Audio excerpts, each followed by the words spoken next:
नमस्कार दोस्तों, मेरा नाम आरती है।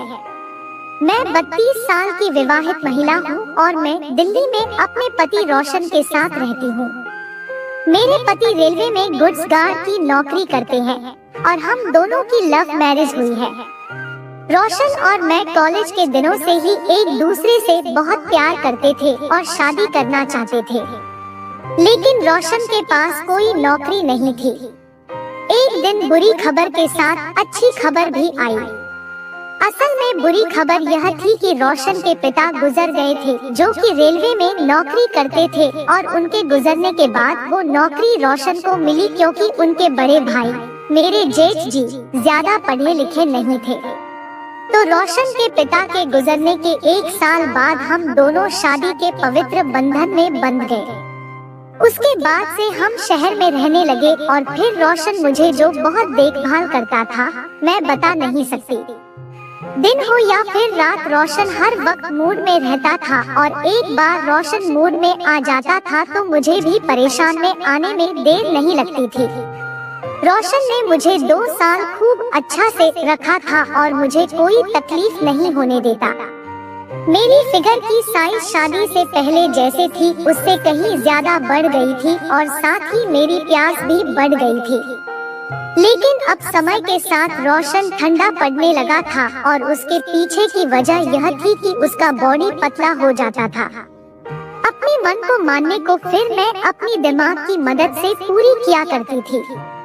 इसके अलावा भी मैं कभी बैंगन, कभी ककड़ी, कभी खीरा, ऐसी चीजों से खाने के बाद काम चला रही थी। कुछ महीनों तक मैं खुद ही अपना मन बहलाती रही और वीडियो देखकर अपने आप को संतुष्ट करती रही। एक दिन जब मैं घर पर खाना बना रही थी तो अचानक से मेरे जेठ जी का कॉल आ गया। मैंने उनको पहचाना नहीं तो फिर उन्होंने अपना नाम बताया और कहा, रोशन का बड़ा भाई बोल रहा हूँ। वो रोशन के बारे में पूछने लगे तो मैंने बताया वो काम पर गए हैं। बातों बातों में फिर वो पूछ बैठे, इस बार दशहरे के त्योहार पर तो आ रहे हो ना? मैंने कहा, क्या पता जेठ जी, अभी कुछ कह नहीं सकती। दशहरा आने में 3 सप्ताह बाकी है, हो सकता है इस बार हम आ जाएं। जेठ जी, चलो कोई बात नहीं, अगर आओगे तो मुझे बहुत खुशी होगी। चलो अभी कॉल रखता हूँ, कुछ काम है। मैं बोली, ठीक है जेठ जी, अपना ख्याल रखना। रात को जब रोशन आए तो मैंने उनसे सारी बात कही तो फिर वो कहने लगी कि अजय का कॉल तो मेरे पास आता ही रहता है, वो हर बार गांव आने की बात करता रहता है। मैं बोली, तो इस दशहरे पर में गांव चलते हैं ना? वैसे भी काफी समय से हम दोनों गांव नहीं गए।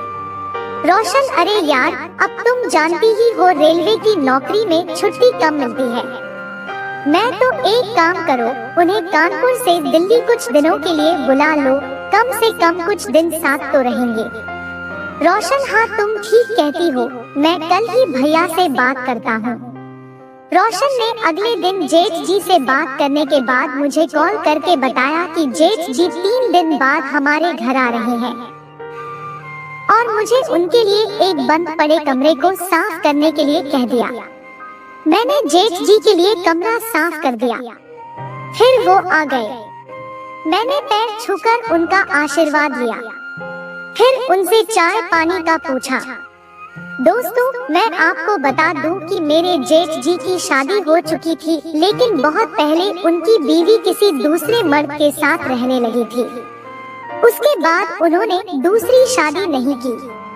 फिर मैंने जेठ जी को उनका कमरा दिखा दिया। मैंने रोशन को उनके आने की खबर दी और फिर खाना बनाने लगी। इतने में वो नहाने के लिए चले गए। उस समय शाम के करीब 4 बज रहे थे और मैं खाने की टेबल पर उनके लिए खाना लगा रही थी। वो नहाकर आ गए और मैं खाना परोसने लगी। वो बोले, तुम नहीं खाओगी, सिर्फ मेरे लिए क्यों परोस रही हो? मैं बोली, मैं नहाने के बाद खाऊंगी, आप खा लो, जो और कुछ चाहिए तो बोल दीजिएगा। वो बोले, नहीं तुम नहा लो, मैं खुद से ले लूंगा। फिर मैं नहाने के लिए चली गई। वापस आई तो देखा कि वो खाना खा चुके थे और बर्तन धो रहे थे। मैं जल्दी से उनके पास गई और उनको बर्तन धोने से रोका और कहा मैं धो लूंगी, आप रहने दो। वो बोले कोई बात नहीं, ये तो मेरा रोज का ही काम है। फिर वो अपने कमरे में जाने लगे। अंदर जाकर उन्होंने मुझे आवाज दी, अरे विनीता जरा सुनो, इधर आओ। फिर मैं रूम में गई तो बोले ये लो, तुम्हारे लिए कुछ लाया था। मैंने देखा तो वो 2 पायल थी। मैं काफी खुश हो गई और बोली लेकिन आपको क्या जरूरत थी ये सब लाने की? वो बोले ये तो हमारा रिवाज है, जेठ बहुरिया को कुछ न कुछ तोहफे में दे। मैं बोली ओह मुझे नहीं पता था, आपको कुछ और चाहिए क्या? वो बोले चाहिए तो था, लेकिन मैं रोशन को कह दूंगा, तुम तो जाओ। मैं ठीक है जेठ जी। मैं कमरे से चली गई। उसके बाद रात में रोशन आया और जेठ जी से मिला। वो दोनों चाय पीते हुए बात कर रहे थे और मैं उनके लिए बिस्कुट और रात का खाना भी बना रही थी। जब मैं चखना देने पहुंची तो रोशन ने मुझे कहा खाना बन गया क्या? मैं हाँ, बस दाल बनने में देर है। रोशन कोई बात नहीं, मेरे लिए खाना लगा दो, भैया कुछ देर बाद खाएंगे। मैं अच्छा ठीक है, मैं खाना लगा देती हूँ। मैंने रोशन के लिए खाना लगा दिया और फिर रोशन हाथ मुंह धोकर आया और खाने लगा। फिर खाना खाकर वो सोने चला गया। फिर मैंने जेठ जी को खाने के लिए पूछा। उनके कहने पर मैंने खाना लगा दिया। जेठ जी खाना खाकर सो गए। मैं बर्तन धोने लगी। बर्तन धोने के बाद मैंने फ्रिज से ककड़ी निकाल ली जो रोशन सलाद के लिए लाया था। मैंने एक ककड़ी उसमें से बचा ली थी। मैंने सुबह से एक बार भी चाय नहीं की थी, इसलिए मैंने ककड़ी ली और फिर उसको काट कर सलाद बनाने लगी। मुझे बहुत सुकून मिल रहा था। किचन में ही मैं नाइटी उठाकर बैठी थी। मैंने ध्यान नहीं दिया कि घर में आज कोई मेहमान भी है। मैं तेजी से ककड़ी को काट रही थी। मैं ककड़ी को अंदर बाहर कर रही थी। मेरा बदन पूरा गर्मी से पसीने से गीला हो चुका था। मैंने पंखा भी चल लिया था लेकिन गर्मी जा ही नहीं रही थी। फिर मेरी हालत तो गर्मी से और खराब हो रही थी। ऐसे करते करते एसी का फव्वारा निकला और तब जाकर मुझे राहत मिली। जब मैं उठकर वापस मुड़ी तो मेरे जेठ जी अपने हाथ में जैसे पंखा को लेकर से बाहर निकाले खड़े थे और उनका तना हुआ पंखा उनके हाथ में था जिसे वो सहला रहे थे। उनको देखकर मैं डर गई। फिर वो मेरी ओर बढ़ने लगे। मैं वहां जाने लगी तो उन्होंने मुझे हाथ लगाकर रोक लिया और बोले कहाँ जा रही हो? पहले धो तो लो, या फिर मैं ही धो दूं? ये कहते हुए उन्होंने मेरी हाथ को पकड़ लिया और मैं जल्दी से बाथरूम में घुस गई और सोचने लगी ये क्या कर दिया मैंने, कितनी पागल हूँ मैं। ध्यान रखना चाहिए था। जेठ जी पता नहीं क्या सोच रहे होंगे मेरे बारे में। उसके बाद मैं जब बाहर आई तो जेठ जी वहाँ से जा चुके थे। फिर मैं भी चुपके से अपने कमरे में जाकर सो गई। अगली सुबह मैं 4 बजे उठी और फिर नहा धोकर खाना बनाने लगी। मैं रसोई में थी और ये सोच रही थी कि जेठ जी से कैसे नजरें मिलाऊंगी। कुछ देर बाद वो उठ गए थे और बाथरूम में थे। जब वो बाहर आए तो मेरी तरफ ही आने लगे। मैं घबराने लगी कि पता नहीं क्यों बोलेंगे। आते ही उन्होंने मुझे पीछे से दबोच लिया तो मैं बोली ये क्या कर रहे हैं आप जेठ जी, मुझे छोड़िए आप।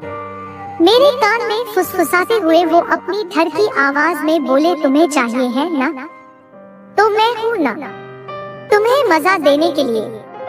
ये कहकर वो मेरी हाथ को दबाने लगे। वो मेरी कुर्सी से ऐसे सटकर खड़े थे कि उनका कठोर हथौड़ा मुझे मेरी बेड पर महसूस हो रहा था। मगर तभी रोशन ने आवाज दे दी और जेठ जी ने मुझे छोड़ दिया। वो रसोई से चले गए। तब तक दिन निकल आया था और मैंने उन दोनों को चाय बनाकर दे दी। फिर सुबह का नाश्ता करते हुए रोशन कहने लगे आज हम खरीदारी करने जाएंगे। जेठ जी बोले, आज तुम्हारी छुट्टी है क्या? रोशन, नहीं, आज मुझे रात की ड्यूटी पर जाना है। ये सुनकर जेठ जी के चेहरे पर एक शरारती मुस्कान फैल गई, जिसका मतलब मैं समझ गई थी।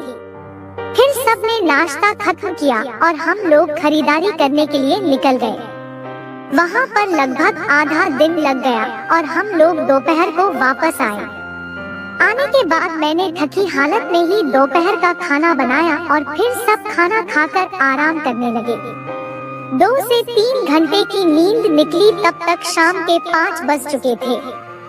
रोशन अपनी ड्यूटी की तैयारी करने लगे।